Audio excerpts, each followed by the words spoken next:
Ada boleh puas sikit. Assalamualaikum warahmatullahi wabarakatuh. Alhamdulillah rabbil alamin wa bihi nasta'in wa la udwana illa 'alal zalimin. Salatu wassalamu ala Rasulillah wa ala alihi wa sahbihi ajma'in. Asyhadu an la ilaha illallah wahdahu la syarika lahu wa asyhadu anna Muhammadan 'abduhu wa rasuluh. Amma ba'd. Pertama kali kita sama-sama kita menjadikan kesyukuran kepada Allah Subhanahu wa taala kerana dengan limpah kurnia dan juga keizinannya dapat sama-sama kita berkumpul pada malam ini dan kita telah menunaikan salat maghrib secara berjemaah. Kemudian lepas 11 makin lewat sikit kan. Kita akan isilah sikit banyak masa yang ada untuk menyambung kuliah kita yang sudah ada. Minggu lepas tak ada kan. Minggu mana ni ganti orang. Gampang. Okey baik. Kita kat mana itu? Amanah Rasul tak masuk lagi kan? Dah masuklah 2 kuliah yang lalu. Itulah akhir surah Al-Baqarah. Ayat yang ke-286 dan 287. Okey baik. Kuliah yang lalu, yang mula-mula dulu saya sebut cara baca lah. Saya sebut sikit banyak tentang waqaf yang paling asas dalam Quran. Sebelum pelbagai waqaf tu ada lah. Ini takut tambah je lah. Tambahan yang ada. Hari ni dia dah beza sikit. Tapi yang paling asas tu 5 waqaf tu saya sebut. Ingat lagi? Tak apalah, tak ingat pun. Tapi cara baca yang paling afdal amanah Rasul tu saya dah sebut. Mana tempat yang kita kena berhenti, mana tempat yang kita kena sambung. Kadang-kadang apa yang kita baca, apa yang orang ramai baca, tak semestinya itu yang paling afdal. Kan? Sebab tu kita jangan ikut orang.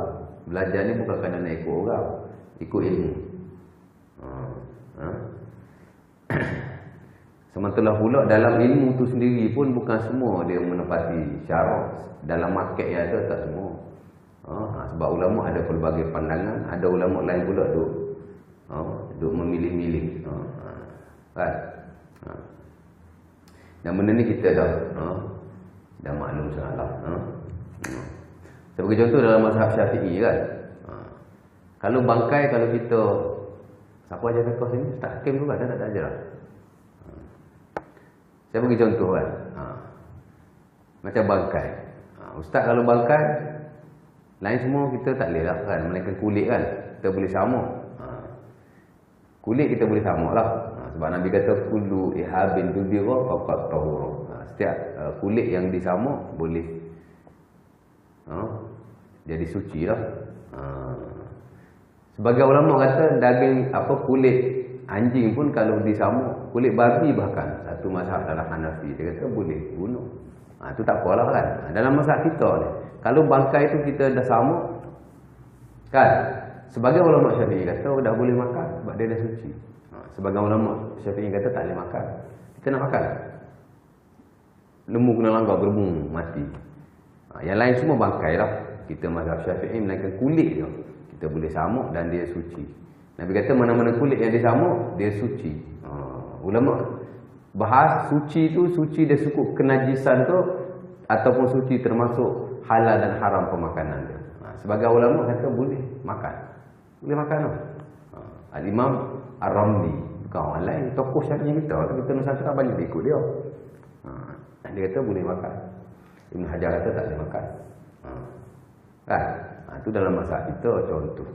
Jadi pandangan ulama tu kita tengok dia punya kefahaman. Melalui ulama lain juga lah. Tengok Imam Nawawi punya pandangan. Macam tu. Itu sesama ilmuwan lah. Tambah-tambah lah kita masyarakat awam ni. Apa yang dilakukan oleh manusia tu tak semestinya betul. Kita ikut ilmu lah. Kita bukan ikut orang. Okey baik. Jadi saya dah sebut cara baca. Merujuk pada yang tadi cara baca. Kadang apa yang kita baca ni kerana kita ikut huruf setempat kan. Bagaimana orang baca macam itulah kita baca. Sedangkan mengikut bacaan yang paling afdal tak salah. Saya dah sebut banyak kali lah. Quran ni selagi mana dia tidak merubah makna, kita bacalah macam mana boleh. Cuma yang paling afdal adalah bacaan yang diriwayatkan. Macam mana Nabi baca, sahabat baca, mengikut qaul yang paling baik. Yang paling banyak sokongan dan dukungan, maka yang itulah yang kita baca. sahabat sendiri pun banyaklah cara bacaan itu. Tapi kita ambil yang paling baiklah yang ditarjihkan oleh ulama-ulama tafsir kita. Jadi cara baca itu saya nak sebut. Saya ulang lagi sekali. Sebab ilmu ni kita praktis lah. Amana rasulu bima unzila ilaihi min rabbih wal mu'minun. Situ kita berhenti. Dia waqaf jin, jaiz, jawaz, mana boleh berhenti.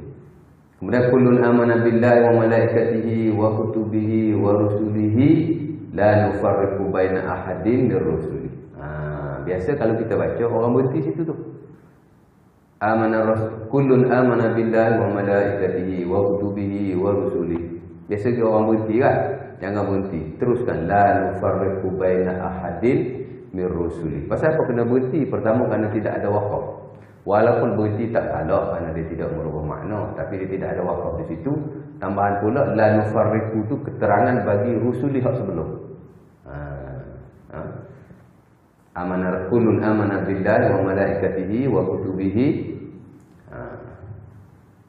wa rusulihi la nufarriqu baina ahadin mir rusuli. Sebab ada dua rusulihi situ. Yang kedua rusulihi itu menerangkan juga rusulihi yang pertama, maka sebaiknya diteruskan. Pasal itu dia tak ada waqaf. Kita pandai-pandai waqaf aja.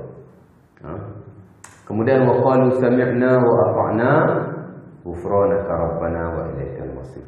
Kadang-kadang orang berhenti juga kat situ tu. Wa qalu sami'na wa ata'na ghufranaka rabbana wa ilaikal masir. Afdal teruskan. Teruskan. Dia ada waqaf, tapi waqaf yang baik kita teruskan. Kemudian la yukallifullahu nafsan illa wus'aha. Sorry, saya sebut ada 286, 287 kan? 285, 286. Silap. La yukallifullahu nafsan illa wus'aha. Itu berhentilah. Nama kita berhenti pun. Laha ma kasabat wa 'alaiha ma iktasabat. Berhenti. Rabbana la tu'akhidhna in nasina aw akhtana. Berhenti. Rabbana wa la tahmil 'alaina isran kama hamaltahu 'ala alladziina min qablina. Berhenti. Rabbana wa la tuhammilna ma la taqata lana bihi wa'fu 'anna waghfir lana warhamna. Biasa orang berhenti kat situ tu. Biasa orang berhenti Rabbana wa la tuhammilna ma la taqata lana bihi. Memang orang berhenti kat situ. Saya pun selalu berhenti kat situ juga. Sedangkan afdalnya kita teruskan. Rabbana wa la tuhammilna ma la taqata lana bihi wa'fu 'anna waghfir lana warhamna. Situ baru kita berhenti. Kadang-kadang kita berhenti dekat Rabbana wa la tuhammilna ma la taqata lana bih wa'fu 'anna waghfir lana warhamna anta maulana fansurna. Kita sambung tu kan. Sambung hak tadi, hak ni kita berhenti. Rabbana wa la tuhammilna ma la taqata lana bihi wa'fu 'anna waghfir lana warhamna, baru kita berhenti. Baru ambil hak ujung sekali. Anta maulana fansurna 'alal qaumil kafirin. Susah juga nak ingat tu. Kan? Tapi bolehlah. Kita cuba. Ada beberapa tempat yang sebaiknya kita berhenti, kita berhenti. Tempat yang baik kita sambung, kita sambung. Tapi sambung belakang pun tak ada masalah. Nak baca satu nafas pun. Kan? Satu surah nak baca satu nafas, baca lah. Tak ada masalah. Dia menyambung ni dia tak ada masalah. Yang berhenti tu kan ada masalah. Okey, baik. Jadi kuliah yang pertama dulu saya sebut cara baca. Waqaf dan juga sambung. Waqaf dan juga wasal. Mana hak lebih baik. Kemudian kuliah minggu lepas saya sebut beberapa nas yang menyebut kepentingan surah ini. Walaupun tidak semuanya. Kalau kita tengok tafsir Ibn Katsir ni pun, salah satu tafsir yang paling baik dari sudut tafsir yang memuatkan hadis-hadis Nabi SAW, tafsir inilah. Tafsir ni banyak pendekatan dan dia banyak menyebut nas-nas, sebahagiannya sahih, sebahagiannya adalah sedikit penafsir. Dan saya rasa saya tak baca semua, saya pilih-pilih je. Termasuk yang lain-lain juga lah, setengah-setengah tafsir yang memuatkan syarahan baginya. Okey, baik. Jadi amanah Rasul ni ialah akhir surah Al-Baqarah. Dan kita dah belajar dulu tentang kepentingan surah ini. Surah Al-Baqarah. Antara surah yang paling afdal dalam Quran. Kerana apa? Kerana pertama dia menyamai surah dalam Taurat. Al-Baqarah ni dia menyamai surah dalam Taurat. Sebab surah dalam Taurat Nabi sebut ialah surah yang panjang-panjang. Jadi Al-Baqarah ini umpama Taurat, kata Nabi. Ambil riwayat Wasilah Al-Asqa. Dia kata surah yang paling panjang lah. Bahkan dalam Quran pun dia surah yang paling panjang dan dia mirip kepada surah-surah dalam Al-Baqarah. Itu kelebihan dia lah. Nombor dua, lebihnya surah ini ialah kerana dia antara surah yang paling banyak memuatkan perkara yang bersabit dengan akidah Islam. Nampak? Bahkan dia antara awal-awal surah yang diturun di Makkahul Mukarramah. Ini surah Al-Baqarah. Jadi dia pasal akidah. Bila sebut pasal akidah ni, dia bernilai di sisi Allah Ta'ala. Bahkan banyak surah dan juga ayat yang Allah Ta'ala angkat dengan Nabi-Nya, ialah surah-surah berkaitan akidah. Bukan surah-surah berkaitan lain, buku akam kan? Surah berkaitan dengan akidah Islam, khususnya yang menyebut nama ataupun sifat Allah Ta'ala. Semua surah kan? Jadi Allah Ta'ala angkat. Kelebihan surah Al-Baqarah ni memang banyaklah. Ini saya sebut sebahagian yang dihimpun-himpunkan oleh ulama kita. Antaranya Syekhu Al-Baidani rahimahullah ta'ala, dia menyebut kelebihan-kelebihan dan juga nas yang sahih tentang surah dalam Quran. Lagi kemuliaan Al-Baqarah juga yang tak ada tolak banding ialah kerana padanya terdapat satu ayat yang disebut sebagai Sayyid Ayat Quran. Itu tidak dinafikanlah. Apa makna Sayyid Ayat Quran? Faizal? Penghulu ayat Quran. Surah ni memang Nabi panggil begitu, Sayyid Ayat Quran, penghulu ayat Quran.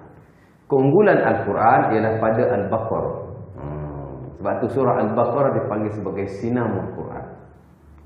Keunggulan Quran, kehebatan Quran, dengan sebab panjangnya, dengan sebab keterangan-keterangan akidahnya, banyak Nabi disebut dalam surah ini. Kan? Kemudian Allah Ta'ala khususkan pula dengan satu ayat yang disebut sebagai penghulu ayat Quran. Bukan penghulu surah, penghulu ayat.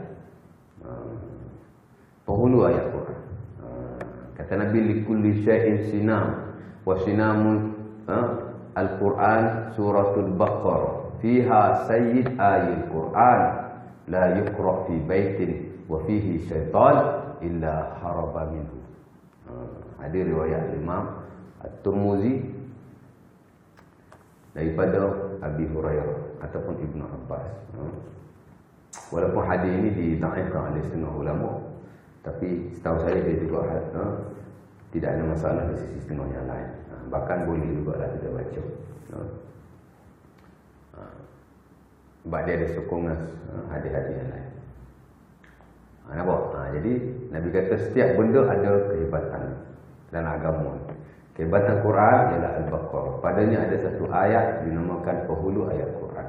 Tidak dibaca di dalam sesuatu rumah. Padanya ada syaitan. Nabi kata melainkan syaitan itu akan keluar dari itu. Rumah tak nak bagi ada syaitan, banyak baca ayatul kursi. Dalam tubuh kita pun ada syaitan. Bukan dalam rumah saja. Ingat dalam rumah saja ada syaitan. Kita ni ada syaitan. Syaitan yajri min ibni Adam majra dam. Syaitan berlari dalam darah anak Adam. Syaitan ni masuk dalam tubuh kita, dia boleh berlari-lari. Dalam tubuh kita ni ikut laluan darah. Kan? Bukan kata rumah, kita sendiri pun ada syaitan. Sampai Aisyah tanya orang hantar, ya Rasulullah, kau pun ada syaitan ke? Nabi kata, na'am walakin ya, tapi mereka telah diislamkan. Nampak? Kita je, syaitan kita tak Islam lagi. Maka kita kena banyak baca ayatul kursi. Nabi kata tak dibaca dalam satu rumah ada syaitan, melainkan dia akan keluar pada dia akan keluar. Jadi kita pun samalah. Tak perlu nak panggil ustaz apa, tak payah. Panggil ustaz bagi duit. Bagi duit ke ustaz, saya berhati kan. Baca sendiri. Saya orang panggil pergi mana-mana, saya suruh baca Al-Baqarah. Saya suruh baca Al-Baqarah. Ataupun bacalah ayat kursi, kalau amanah. Janji rumah baca Quran. Betul orang panggil saya sekali je, lepas tu tak panggil lah. Masuklah rumah tu, saya dah cek dalam rumah dia lah. Turun aja. Saya pengalaman saya betul di Subang, Bilal ada seorang satu surau tu lah, saya dah setahun mengajar kat surau. Dia banyak kali dah ajak saya pergi rumah, tapi saya biasa mengelak lah. Sekali tu dia ajak saya pergi lah. Pergi tengok kan. Dia baca doa. Saya pergi rumah dia. Saya pergi tengok. Gantung azimat. Gantung azimat. Tapi orang tak tahu itu azimat. Dia pun tak tahu yang benda itu sebagai azimat. Masuk depan pintu ada gantung.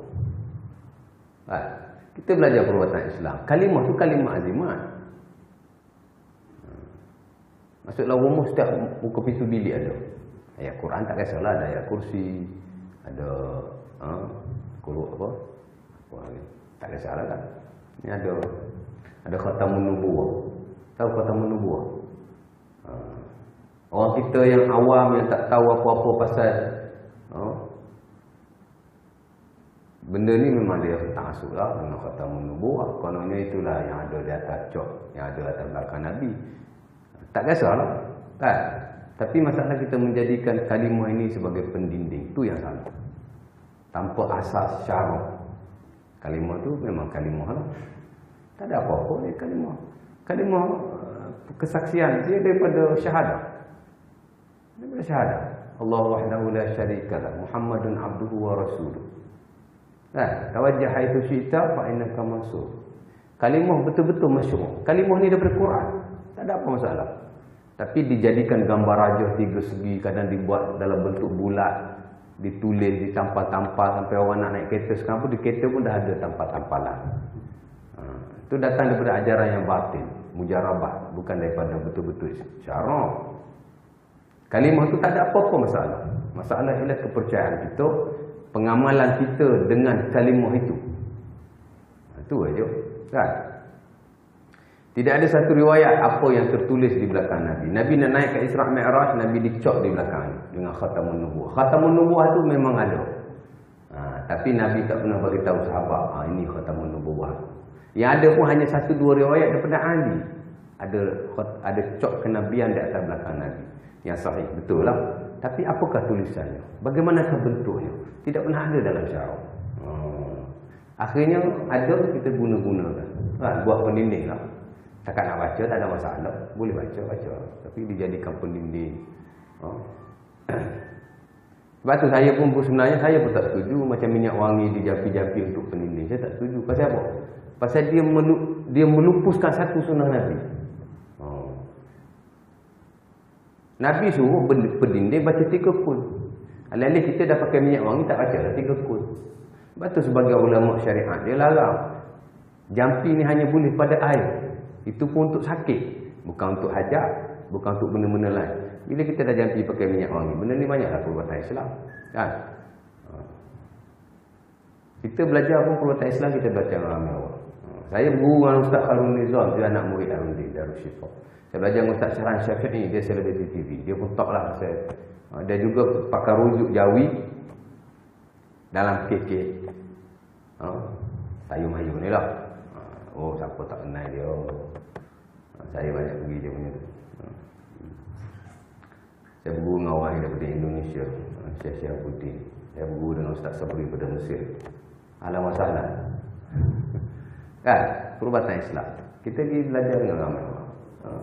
Dan sikit sebanyak kita tahulah mana satu. Kan? Dah lupa dah apa dia kata.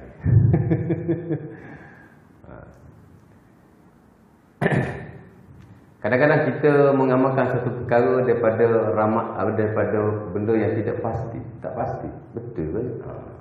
Nampak? Tahu-tahu benda tu dah ada dalam masyarakat kita. Dan kita ta'asub dengan benda tu sedangkan dia tidak ada asal usul pun dalam syarak. Kadang dia tidak tunjuk apa-apa. Yang masalah tu kita punya tu. Sebab tu setengah ulama dia larang. Kan? Syiarkan 3 kul dalam dalam bab perlindungan. Syiarkan 3 kul. Kan? Ini bila kita dah baca kat minyak wangi, baca dah baca. Kita pakai minyak wangi tu kita dah tak baca lah. Kan? Padahal Nabi ni suruh baca 3 kul. Nak berjalan baca 3 kul. Tengok nak hujan baca 3 kul. Tengok ada bahaya baca 3 kul. 3 kul setiap masa. Nabi sampai sakit tak boleh nak baca, sahabat membaca. Isteri dia baca untuk tubuh badan dia. Bahkan ada perkhabaran yang orang sentiasa berwudu dan membaca Quran, 3 kul ni memudahkan roh keluar daripada badan. Walaupun tak ada satu nas yang sahih, tapi ada disebut. Jangan kita berwudu lah kan. Satu. Jadi bukan benda tu salah secara zatnya itu, tapi pengamalan, kepercayaan kita. Saya tanya, saya suruh turunkan. Saya tadi turunkan je. Tak boleh Ustaz. Untuk apa haji gantung ni? Tak ada apa. Kan? Kata tak elok. Ambil simpan tak dalam laci. Simpan tak dalam laci. Dia kata tak boleh. Masuk-masuk pula depan pintu ada patung pula. Patung unta. Saya tanya dia, patung apa tu? Tak ada apa Ustaz. Unta, patung orang. Dia tapi bukan macam patung, dia macam baldu-baldu sikit kan. Tapi besar lah. Dia tak ada TV. Unta. Orang tu beli 700 riyal bagi dia hadiah. Jadi dia tak ada TV. Saya kata patung ni tak lewat biasa. Rugi dia dah mahal tu. Saya kata simpan. Dia pun simpan. Siapa suruh dia duduk, saya berjampi Quran kat tubuh badan dia. Saya tak baca lain, tak baca Alhamdulillah, baca ayat kursi, baca 3 kul, baca amanah Rasul, doa sikit. Lepas tu saya nasihatkan dia sikit. Haji tak perlu gantung-gantungkan zikir macam tu, niat. Untuk perlindungan tak perlu. Haji kena dalam rumah, haji kena banyak baca Quran. Saya mulai pada hari ni haji baca surah Al-Baqarah dalam rumah. Dia dalam rumah dia tak boleh duduk. Dia rasa macam tak selesa, panas. Ni lah, dia tak selesa. Saya terbaca Al-Baqarah. Haji tak boleh baca satu surah. Memang saya pun tak boleh baca satu surah satu hari. Tak mampu saya. Satu hari haji ambil satu muka surat. Satu hari haji ambil satu muka surat. Saya rasa insya-Allah Ta'ala 2 bulan, 3 bulan haji khatam. Cukup lah. Dia pun baca kan. The next month saya pergi kan. Dia terima kasih kat saya, kau. Terima kasih Ustaz. Saya lepas seminggu 2 saya buat apa yang Ustaz suruh buat ni. Kan? Pernah satu ketika dia tidur malam. Dia rasa macam atas belakang dia merayak-rayak. Waktu tu je. Lepas tu dah tak ada apa dah. Dia kata memang selesa lah duduk rumah dia. Bukan sebanyak lah. Saya suruh baca Al-Quran. Itu yang kena syiar. Kalau saya tak ada ambil air gini-gini kat rumah, baca Quran ke. Kan? Baca Yasin ke. Gini-gini kat rumah. Lepas tu orang dalam rumah tu dia kena baca Quran. Syiar kita baca Quran dalam rumah. Bukan dia renjih-renjihkan air. Tak benda ni adalah perbuatan Islam. Kita pun pernah mengamalkan dulu. Tapi bila kita tengok kita buat benda tu kan, tak selesai masalah. Tak selesai. Orang dalam rumah tu sendiri kena baca Quran. Banyak baca Quran. Pasal rumah yang tak boleh baca Quran ni, Nabi kata umpama kubur. Kubur macam tu. Kan banyak syaitan. Maka kita kena banyak baca. Setidak-tidaknya surah inilah ya kursi, amanah Rasul, kena baca jugalah. Walaupun kita tak balik mushaf, tapi rumah kena baca Quran. Tambah-tambah pula rumah kita kadang-kadang macam-macam gambar ada. Kan? Gambar. Bukan tak boleh. Boleh lah gambar keluarga. Kan? Tapi minimal lah. Walaupun ulama dia khilaf, tapi minimal lah. Kalau ikut Al-Imam Az-Zahabi, sebarang gambar semua tak boleh. Pasal dia kata nas Nabi ni umum. Nas Nabi ni umum, al-musawwir. Tapi ulama masa kini dia kata fotokopi tak. Jangan dilukis dengan tangan. Kalau longgar lagi, lukis tangan pun boleh, tapi jangan mujassamah. Mujassamah ni makna patung. Gambar yang bila kita sentuh dia ada rasa. Macam tu lah dia buat. Kan?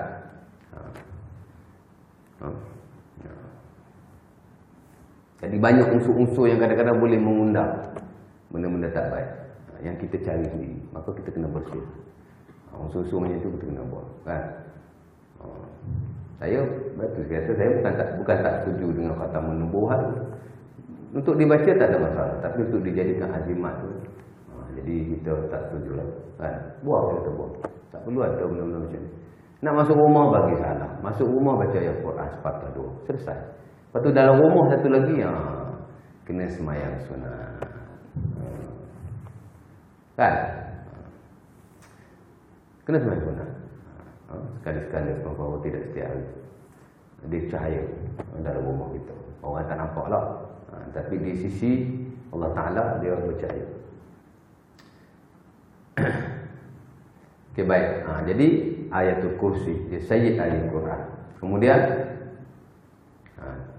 kelebihan surah Al-Baqarah lagi ialah sebab ada ayat ini dipanggil amanah Rasul.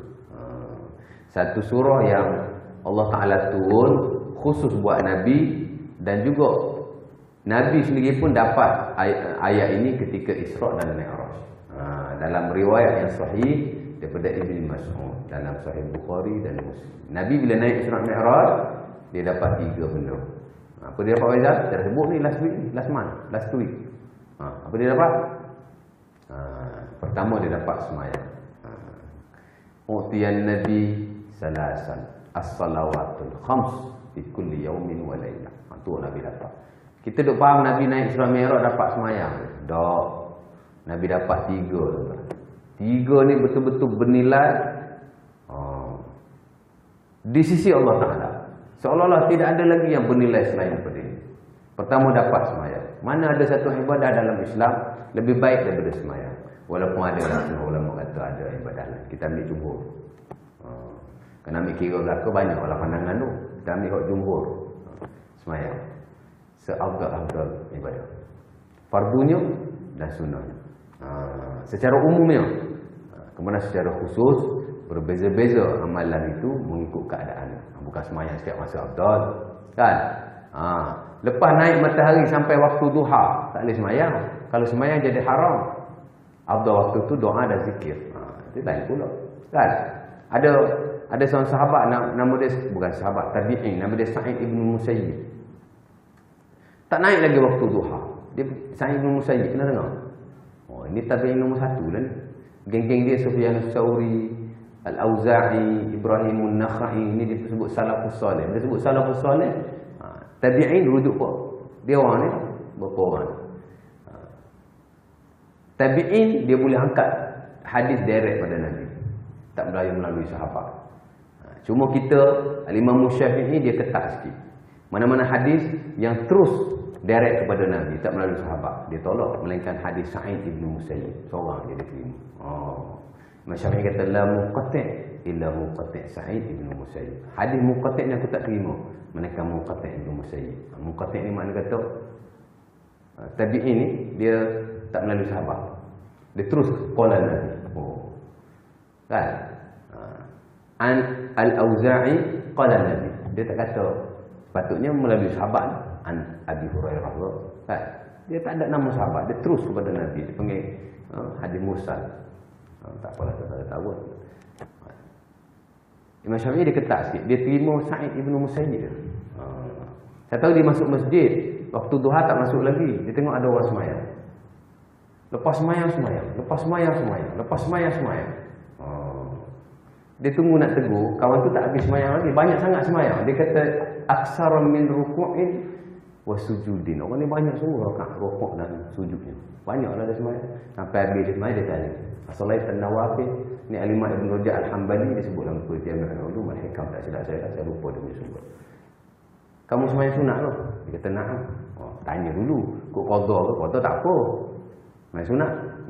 Nawafil ni sunat yang mutlak lah. Kan, sunat mutlak, bukan sunat yang kalau masuk semayang tahiyatul masjid 2 rakaat aja.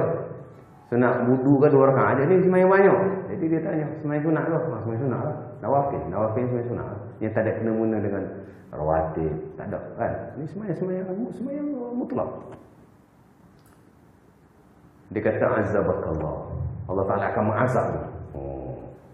Kawan ni bila dengar begitu terkejutlah. Dia kata, ayu azibunillah ala solat. Aku semayang pun kena azab ke? Aku semayang ni sembah Tuhan ni, apa pula kena azab? Azab ke? Dia kata, la yu'azibukallah ala solat. Allah Ta'ala tidak mengazabmu kerana solat. Walakin ala khilafi sunnah. Tapi kalau kamu tengah menyalahi apa yang dibawa dalam sunnah. Bukan semayang tu yang salah, waktu tu engkau salah. Kan? Syarat tak bagi semayang waktu tu pasal apa? Kau semayang. Jadi macam tadi lah. Secara umumnya semayang ni ibadah yang paling afdal.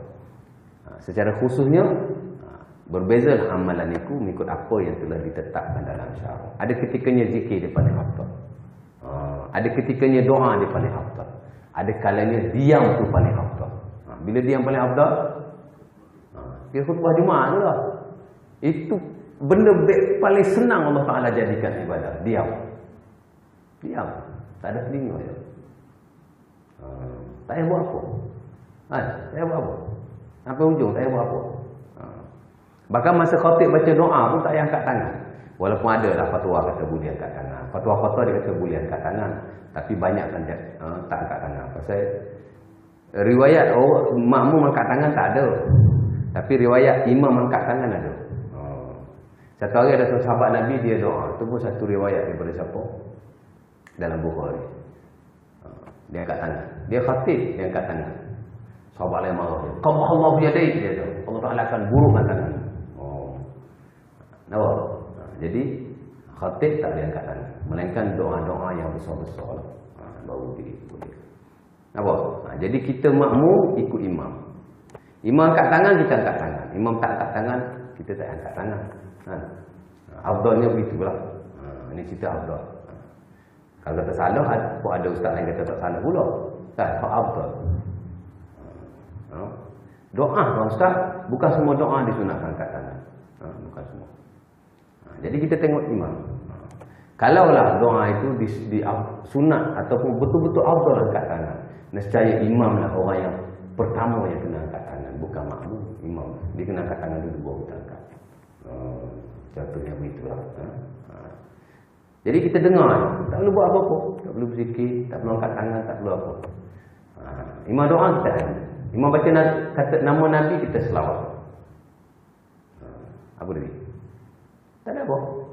Itu ibadah yang paling afdal. Dengar, tak ada buat apa. Semayang pun tak payah. Zikir pun tak payah. Kan? Bersalam pun tak payah. Ini orang kita bersalam. Bersalam kan? Apa salah? Salam. Macam tadi lah, salam tak salah. Waktu tu salah. Ada setengah tempat lagi. Tertabung digelek-gelek kat tolak sana, tolak sini. Waktu tu lah dia nak tolak. Kan? Tak apa, ustaz makruh je dalam mazhab Syafi'i, makruh je.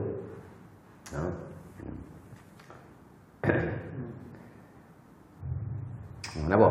Jadi pertama Nabi dapat semayang. 50 semayang jadi 50 semayang. Lepas tu Nabi dapat apa lagi? Nabi dapat amanah Rasul. Amanah Rasul pertama Nabi dapat ketika Isra dan Mi'raj. Lepas Nabi balik, diturunkan pula kepada Nabi oleh satu malaikat. Dalam Sahih Muslim daripada Ibn Abbas. Malaikat tu tak pernah turun melainkan pada waktu itu. Dan pintu langit tak pernah terbuka untuknya melainkan pada waktu itu. Pintu langit terbuka khusus untuk ayat ini. Malaikat Allah turun tu tak pernah turun ke dunia. Tak pernah. Sekali tu je dia turun. Semata-mata nak bawa ayat ni. Memanglah ayat Quran ni dia kadang-kadang dia turunkan banyak kali. Itu biasa. Macam Qul Huwallah diturunkan banyak kali. Kalau banyak riwayat tu banyak kali dia turun.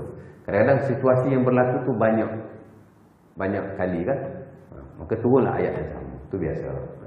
Sebab tu kadang-kadang satu-satu ayat, satu-satu surah sebab nuzul dia banyak. Sebab dia tidak hanya sekali turun. Baik. Nombor 2 dapat amanah Rasul. Dapat amanah Rasul. Hebatlah kata ayat amanah Rasul. Yang perlu juga kita baca setiap masa. Perlu kita baca setiap masa.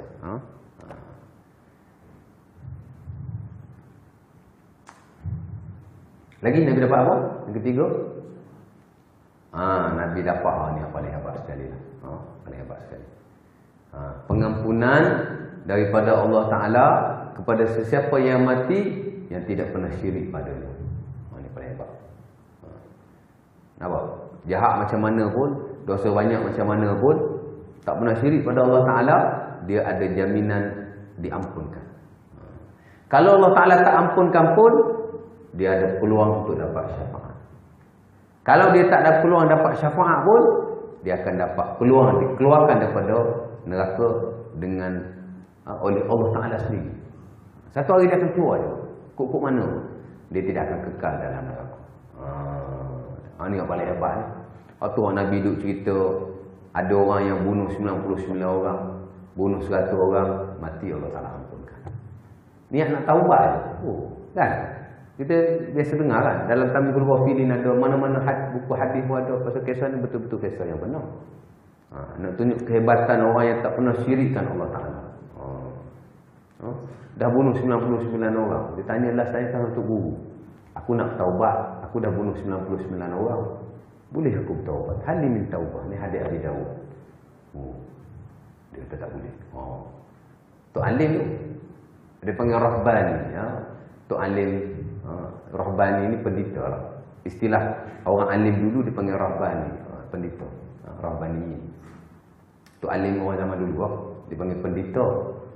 Kita hari ni orang Melayu tak panggil pendeta Dakbar, seorang dapat gelaran pendeta. Tu pun bukan dari sudut agama, dari sudut bahasa. Dia ahli bahasa, panggil pendeta Dakbar.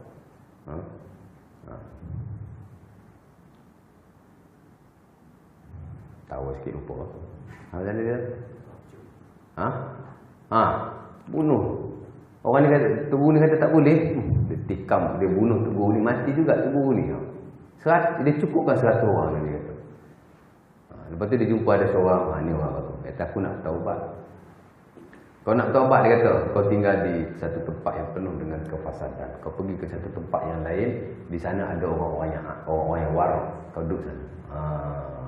So hijrah lah. Memang hijrah ni ada banyak. Dr. Yusri kata, Syekh Yusri kata hijrah ni ada 7. Satunya ialah berhijrah daripada darul fisq ila darul maksiyah ila darul ta'ah. Keluar daripada tempat yang penuh dengan maksiat kepada tempat yang penuh dengan ketaatan. Dia hijrah juga. Dia pun berhijrah. Sampai tengah jalan mati dia. Mati. Oh, mudah mati ustaz. Macam mana dia mati ustaz? Tak tahulah ada yang tak sebut. Ulama tak hurai. Jadi kita mati-matilah. Kan? Nak payah apa? Malam tadi ada ustaz tengah mengajar mati. Dekat surau Al-Fikir lepas saya kuliah 2 minggu lepas. Seminggu lepas. Nak kuliah situ kita ada ni. Surau Al-Fikir Syahlah. Surau Jumaat lah. Besar macam ni lah. Ustaz Zaid tengah mengajar ni. Tengah mengajar jatuh. Cecek dah mati lah. Innalillah. Tengok. Payah apa? Kan? Tapi dia mati tempat yang baik lah. Mati bagus lah kita kata kan. Antara mati yang baik ni mati dalam majlis zikir. Memanglah selebihnya tu urusan Allah Ta'ala lah. Ini baik. Kan?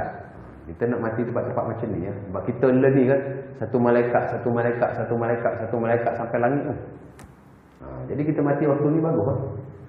Kan? Pasal waktu malaikat duk tayang dia punya sayap tu sampai ke langit. Nampak? Cuma kita tak nampak lah. Tak nampak kan. Mati dia. Bila mati, turun 2 malaikat nak ambil. Satu malaikat azab, satu malaikat rahmat. Nak ambil dia. Bergaduh-gaduh. Ini kata aku punya. Hak ni kata kau punya. Aku punya. Pakat nak ambil. Mari satu malaikat lain. Ini urusan Tuhan. Dia meminta supaya kau ukur jalan. Kemana dia lebih dekat. Dekat kiri ukur punya ukur. Dekat tang mana? Dekat ke rumah, ke kampung yang dia nak pergi tu. Kampung Taubat. Beza setara mana? Beza dia sedekal. Bukan 1 hasta. Bukan 1 kilometer dah. 1 jengkal je. Lebihnya 1 jengkal. Alah macam kita lah. Kan? Dalam PRU. Majoriti hatu je lebih. Menang. Kan? Pengundi 1000. Hak ni 499. Hak ni 501 contoh. Oh, menang dia. 1 majoriti. Tak kira. Kan? Asal lebih je. Menang juga. Ini pun sama. Dekat satu jengkal Allah Ta'ala. Pengampunan masuk syurga. Kan? Ada seorang lagi dahsyat. Lagi dahsyat. Sepanjang hidup dia tak pernah buat kebaikan. Tak pernah. Sampai dia nak mati, dia takut. Oh, aku esok kena azab Allah Ta'ala. Oh, takut sama dia tu. Dia fikir-fikir apa aku nak buat. Oh, dia dapat satu idea. Kehidupan dia penuh dengan kemungkaran. Akhirnya dia tutupkan kematiannya dengan satu kemungkaran yang lain. Oh, dia suruh bakar. Dia cakap ke anak dia, "Idza ana mitu ahrikuni." Ini ada sahih ni, tapi saya tak ingat Bukhari ke Muslim. Kalau aku mati esok kau bakar aku. So bakar. Kau lepas kau bakar, dia kata, kau tumbuk-tumbukkan tulang tu sampai hancur. Kau campur dengan abuku. Lepas tu kau bagi 2. Sebahagian kau buang kat laut, sebahagian kau buang kat sungai. So buat macam tu. Dan anak dia bila dia mati, dia buat semua. Dia buat macam tu. Bila dia mati, Allah Ta'ala tanya, Ma hamalaka ala ma sana'ta. Wahai hamba-Ku, ya abdi, ma hamalaka ala ma sana'ta. Pasal apa kau buat macam ni? Allah Ta'ala tahu. Tapi biasalah, dia tahu apa yang dia tanya. Dia tanya apa yang dia tahu. Dan dia wahyukan pada Nabi. Dia kata sepatutnya, ma khafataka ya Rabbi. Kerana takutkan engkau, wahai Tuhan. Ada takut ya. Sebab tu kita ni, mata makin lama makin takut, makin berusia makin takut. Anak kita kalau dah sampai 60 tahun. 60 tahun, kalau sampai 60 tahun Nabi kata bonus. Nabi sebut dalam Sahih Bukhari, orang yang dapat umur 60 tahun, Allah Ta'ala sudah melebihkan dia daripada, memberi keuzuran pada dia. Mana kata dia lebih daripada orang lain. Kan? Bukan kata dia tua dah. Tapi kena syukur banyak-banyak. Pasal Allah Ta'ala, cecah juga umur aku 60 tahun. Kawan kita ada yang dah meninggal kan. Tapi kita Allah Ta'ala cecahkan juga. Supaya kita ni tidak mensia-siakan waktu yang kita ada. Tu je. Baki kita tu jangan sia-siakan. Mati ni semua orang boleh mati. Kecil besar tua muda semua mati belakang. Tapi formula dia macam tu lah. Kan? Orang tua ni dia lebih cepat mati dah sikit daripada orang muda tu. Kan? Masuk syurga, Allah Ta'ala ampunkan dia dan masuk syurga. Kan? Pasal dia tak pernah syirik pada Allah. Ada takut. Dah, satu benda je. Dah hak lebih hebat lagi, ni memang hebatlah. Hadis Abdullah bin Amr bin Al-As. Ulama bila hurai tentang keagungan, kebesaran tauhid, bab ni lah. Dia panggil hadis bitaqah. Orang tu ada 99 buku amalan, satu habuk pun tak ada kebaikan. Jahatlah tu. Kan? Ada 99 buku. Buku amalan. Kita ni sebenarnya memang ada buku. Satu Sahibul Yamin, satu Sahibul Shimal. Tak tahulah daripada kita balik dulu ataupun daripada kita lahir tu sebenarnya buku tu dah ada. Cuma tak dicatat yang jahat sampailah kita balik. Yang baik dicatat. Bila dah balik, dicatat yang jahatnya, dicatat yang baiknya. Malaikat tulis je. Sampai kata Ibn Abbas, Allah Ta'ala kata, inna ma hadzal kitab la yughadiru saghiratan wala kabiratan illa ahsaha. Buku kita ni dia tak tertinggal sedikit pun. Hak paling kecil, hak paling besar. Sampai Sayyidina Ibn Abbas kata, ad-dahku, ketawa pun akan ditulis. Ustaz, ketawa tadi kena tulis. Ketawa pun dia kata kena tulis. Dia kata as-saghira ad-dahku. Ketawa pun akan ditulis. Hak kecil tu mana? Hak paling kecil tu ketawa lah. Tahu ada apa, dia tulis kan. 99 buku. Sikit ya Ustaz. Macam sikit je kan. Tapi satu-satu buku tu Nabi kata mad dan basar. Sejauh mata memandang. Dah ada 99. Sejauh mata memandang pula. Kita tak tahu berapa ratus buku kita ada. Kan. Selidik punya selidik, selidik punya selidik. Tak ada harapan. Bila dia tengok buku dia kan, alamak aku tak ada harapan. Kita memanglah kan. Esok-esok kita tak kira orang lain lah. Kita nak tengok buku kita je. Mak bapak kita tak era, anak-anak kita tak era. Sahabat andai, jauh sekali tau. Lepas tu orang duk kacau kita pula. Al-Imam Al-Qurtubi kata, dia bawa mari berapa hadis Nabi. Esok-esok bila kita berjalan pun di mahsyar, akan ada orang bergantung-gantung di kaki kita. Kadang-kadang kita tak pernah tahu dan tak pernah kenal orang ni. Lalu-lalu orang tu tarik kaki dia. Pasal apa kau tarik kaki aku? Kan? Aku nak pahala daripada kau. Pasal apa? Dulu aku buat jahat, kau tak tegur. Kau patut bagi pahala kat aku. Sampai tahap macam tu. Orang nak cari kebaikan ni sampai tahap macam tu. Dia cari salah orang. Aku dulu buat salah, kau tak tegur. Jadi kau salah, kau patut ambil kejahatan aku. Bagi aku pahala sikit. Nampak? Sampai tahap macam tu. Nak pahala sangat lah.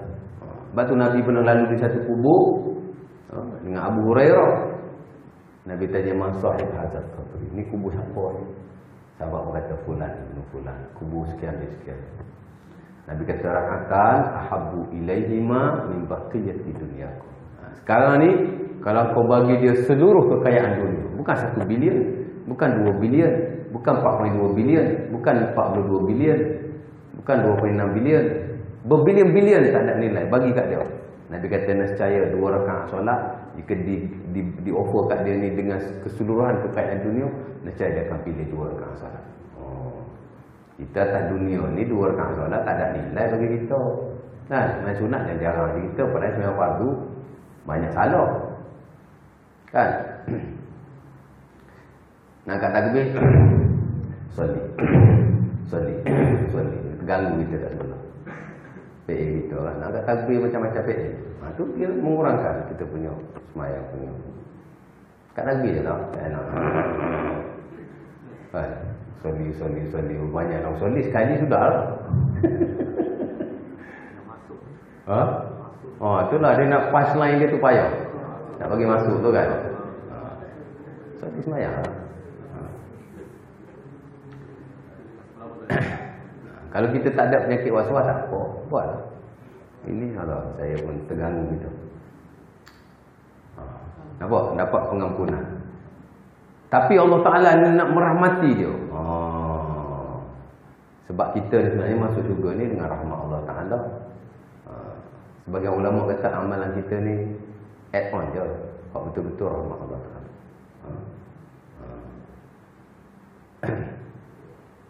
Allah Ta'ala nak merahmati dia sebab dia tak pernah syirik pada Allah Ta'ala. Lepas tu Nabi di ujung usianya dah banyak pesan, jangan syirik, jangan syirik, jangan syirik, jangan syirik. Itu tanggungjawab Allah kepada hamba-Nya. Dia tidak akan azab orang yang tidak pernah mensyirikkan. Ulama tafsir tidak akan azab mana dia berpeluang untuk tidak diazab. Bukan tak azab langsung. Allah Ta'ala dah ada ketentuan dia tu, kan? Cek kan? Ada satu la ilaha illallah. Hanya satu cebisan daripada 99 buku yang besar itu. Ada satu kecil. Timbang-timbang berat. Bila dah berat, masuk syurga. Tak ada azab, masuk syurga. Lepas tu Nabi kata la yaskul ma'a ismillahi syai'un. Bila ada nama Allah Ta'ala dan Allah Ta'ala nak merahmati orang tu, nescaya dia akan masuk syurga. Selesai. Jadi kita kena sudah sebut nama Allah Ta'ala. Di samping kita baca Quran, zikir, semayang, istighfar, nama-nama Allah Ta'ala tu kita kena panggil. Ya Allah, Ya Allah, Ya Rahman, Ya Rahman, Ya Rahim, Ya Aziz, Ya Jabbar. Hidup pilih Ya Razak, Ya Razak, Ya Razak. Kau baca Ya Razak 1000 kali, 2000 kali. Dia pilih nama Allah Ta'ala berdasar kepada kemaslahatan dunia dia. Pasal apa Ya Razak? Pasal nak kaya. Rezeki nak buat apa? Nak gaji besar. Ya Razak. Pasal apa? Kalau panggil Ya Aziz, tak dapat rezeki ya? Allah Ta'ala sebut panggil dengan semua nama-namanya. Semua merujuk kepada Allah Ta'ala. Kita beribadah ni nak redha Allah. Bila Allah Ta'ala redha, hidup kita jadi mudah. Walaupun kita buat apa saja asalkan ibadah. Walaupun kita memanggil nama-namanya. Kita tak perlu pilih ikut kemaslahatan kita. Mentang-mentang sakit, Ya Syafi, Ya Syafi, Ya Syafi. Dah sihat lupa dah Ya Syafi. Kan? Tak perlu pilih. Dia memanggil nama Allah ni ibadah. Ibadah kita baca. Setakat kita mampu betul-betul mengharap daripada Allah Ta'ala. Nampak?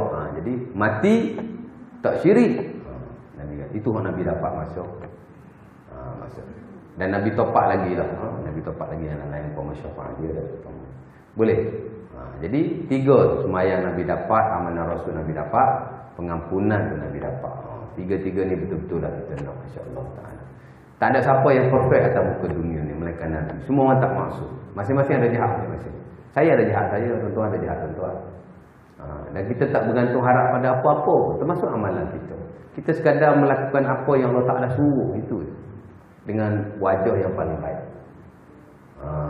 Amalan kita tak ada bawa kita masuk syurga. Kita cuma nak menyahut seruan Tuhan. Kita hamba. Kita kena duduk di situ. Buatlah setakat kita mampu yang wajib baik dan sunat baik. Lebih tu kita bergantung pada rahmat Allah Ta'ala. Sebab tu Nabi ni banyak berdoa dengan rahmat Tuhan. Allahumma ya Hayyu ya Qayyum bi rahmatika astaghith. Allahumma rahmataka ali. Banyak Nabi ni bila doa sebut rahmat. Bahkan Umar Abdul Aziz pun dia banyak berdoa dengan menyebut nama rahmat. Menyebut si rahmat. Ya Rahman, Ya Rahim, dia kata. Wasi'a rahmatuka kullu syai' wa ana syai'. Fahamni, kata Umar bin Aziz. Wahai Tuhan yang Rahman, Ya Rahim, rahmatmu meliputi segala-galanya. Aku sebahagian daripada makhlukmu, rahmatilah. Pasal rahmat, title kata rahmat. Jadi itulah cerita tu. Nampak? Jadi amanah Rasul, pemberian kepada Nabi. Apa-apa yang diberi kepada Nabi, diberi kepada umatnya. Ulama usul kata hukmun Nabi, hukmun li ummati. Itu kaedah dalam usul. Apa yang diperlakukan Nabi, apa yang diberikan kepada Nabi, diberikan kepada umat. Kan? Jadi Allah Ta'ala bagi kat Nabi ni, maka Allah Ta'ala bagi kat kita. Nampak?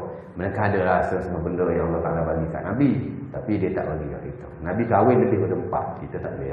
Adalah 2-3 benda yang sikit-sikit. Nabi tak boleh makan sedekah, kita boleh makan sedekah. Orang lain tu syukur, sama je. Apa yang Nabi ada, kita pun boleh ada. Jadi saya setakat itu dulu dah isyarat. Boleh?